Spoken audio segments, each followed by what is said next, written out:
Assalamualaikum warahmatullahi wabarakatuh.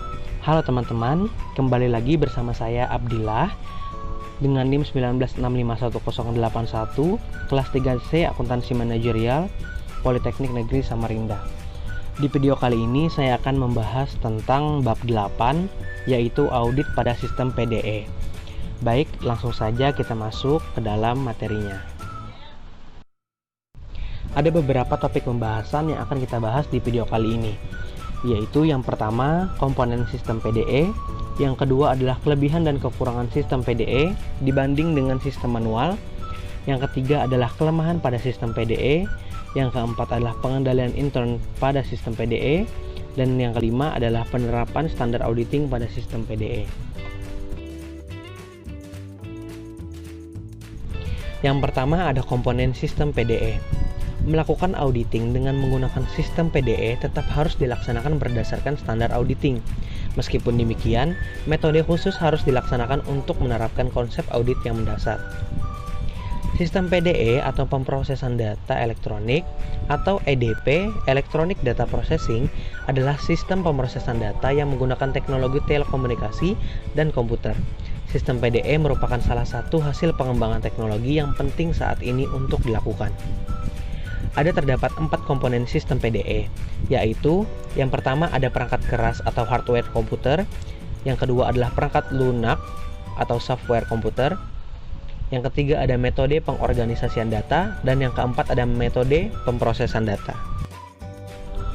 Yang kedua adalah kelebihan dan kekurangan sistem PDE dibanding dengan sistem manual. Sistem PDE mempunyai beberapa kelebihan yang signifikan daripada sistem manual. Meskipun demikian, metode pengolahan data dengan pengendalian intern PDE juga mempunyai beberapa kelemahan yang berkaitan erat dengan auditing, yaitu yang pertama adalah sistem PDE dapat memberikan kontribusi yang lebih baik dalam memproses data daripada sistem manual. Yang kedua adalah sistem PDE dapat memberi laporan akuntansi yang tepat waktu dan lebih efektif untuk pengawasan dan penelaahan operasi daripada sistem manual. Yang ketiga, ada sistem PDE dapat mencegah kesalahan perhitungan dan penulisan data transaksi yang sering terjadi pada sistem manual. Yang keempat adalah pada sistem PDE ada fungsi pengendalian yang dimaksudkan secara build-up ke dalam komputer.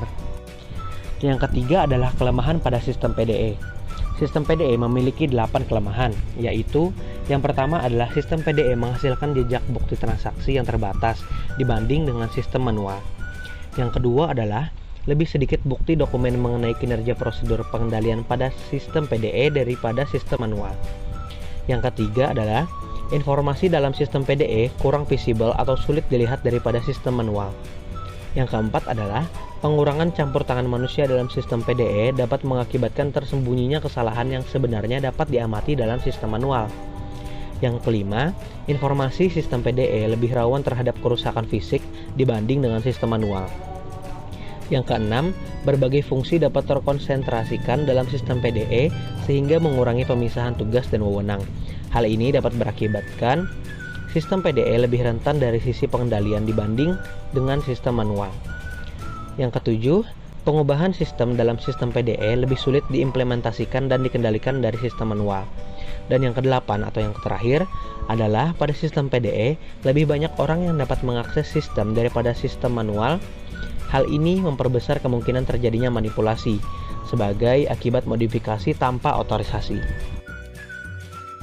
Dan yang keempat adalah pengendalian intern pada sistem PDE. Pengendalian sistem pada PDE mencakup prosedur manual dan prosedur yang dirancang dalam program komputer. Program pengendalian manual dan program komputer terdiri atas yang pertama ada pengendalian umum, yang kedua adalah pengendalian aplikasi. Pengendalian umum. Pengendalian umum merupakan pengendalian menyeluruh yang berdampak terhadap lingkungan PDE. Pengendalian umum berhubungan dengan keseluruhan bagian sistem PDE. Yang kedua ada pengendalian aplikasi. Pengendalian aplikasi merupakan pengendalian khusus atas aplikasi akuntansi seperti pemrosesan penjualan atau penerimaan kas, pemrosesan gaji dan upah karyawan, dan sebagainya. Pengendalian aplikasi berkaitan erat dengan tugas-tugas yang khusus yang dilaksanakan oleh sistem PDE. Pengendalian ini berfungsi untuk memberikan jaminan yang memadai bahwa pencatatan data, pengolahan data menjadi informasi, dan pelaporan informasi yang dihasilkan sudah dilaksanakan dengan benar. Ada 3 jenis pengendalian aplikasi dalam sistem PDE, yaitu yang pertama adalah pengendalian input, yang kedua adalah pengendalian pemrosesan, dan yang ketiga adalah pengendalian output. Selanjutnya ada 4 jenis pengendalian umum dalam sistem PDE, yaitu pengendalian organisasi dan operasi, pengendalian perencanaan sistem dan dokumentasi, pengendalian hardware dan software sistem, dan yang keempat adalah pengendalian akses untuk mencegah penggunaan peralatan PDE, file data, dan program komputer tanpa operasi. Fungsi-fungsi pada Departemen PDE meliputi manajer Departemen PDE bertanggung jawab untuk mengelola keseluruhan pengendalian. Manajer Departemen PDE juga bertanggung jawab untuk menyusun rencana jangka pendek, menengah, dan jangka panjang mengenai sistem informasi perusahaan. Yang kelima adalah penerapan standar auditing pada PDE, yaitu ada standar umum pertama, menyatakan bahwa audit harus dilakukan oleh individu yang memiliki keahlian dan pelatihan teknis memadai sebagai auditor. Oleh karena itu, pengetahuan dan kemampuan auditor yang diperlukan tergantung pada kompleksitas PDE dan tanggung jawab auditor yang ditentukan. Standar umum pertama menyatakan bahwa auditor harus merencanakan dengan baik, termasuk audit klien dengan sistem PDE. Berkaitan dengan ini, maka auditor harus mempertimbangkan hal-hal seperti ini.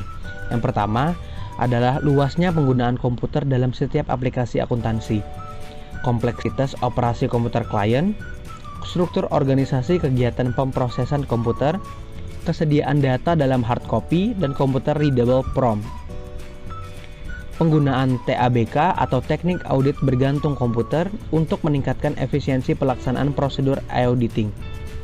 Kelima hal tersebut dinyatakan dengan jelas dalam SPAP 311 dalam paragraf 9. Standar pekerjaan lapangan kedua mengharuskan auditor untuk menghimpun struktur pengendalian intern klien. Metodologi yang digunakan dalam sistem PDE secara konseptual sama dengan sistem manual. Prosedur untuk menghimpun pemahaman semakin ekstensif bila auditor menggunakan strategi audit dengan pendekatan lower of control risk. Dan yang ketiga ada menentukan risiko pengendalian. Proses penentuan risiko pengendalian dalam struktur pengendalian PDE sama dengan pengendalian sistem manual yang meliputi: pertama, mengidentifikasi salah saji potensial yang mungkin terjadi untuk setiap asersi. Yang kedua, mengidentifikasi prosedur pengendalian yang perlu untuk mencegah dan mendeteksi salah saji tersebut. Yang ketiga, melaksanakan pengujian pengendalian. Lalu ada 2 cara yang dilakukan untuk pengujian pengendalian dalam sistem PDE, yaitu yang pertama adalah pengujian pengendalian dengan komputer auditing through the computer. Dan yang kedua adalah pengujian pengendalian tanpa komputer atau auditing around the computer. Demikianlah pembahasan kembali tentang bab 8, yaitu audit pada sistem PDE. Semoga video ini bermanfaat bagi kalian yang menonton. Saya pamit undur diri. Assalamualaikum warahmatullahi wabarakatuh.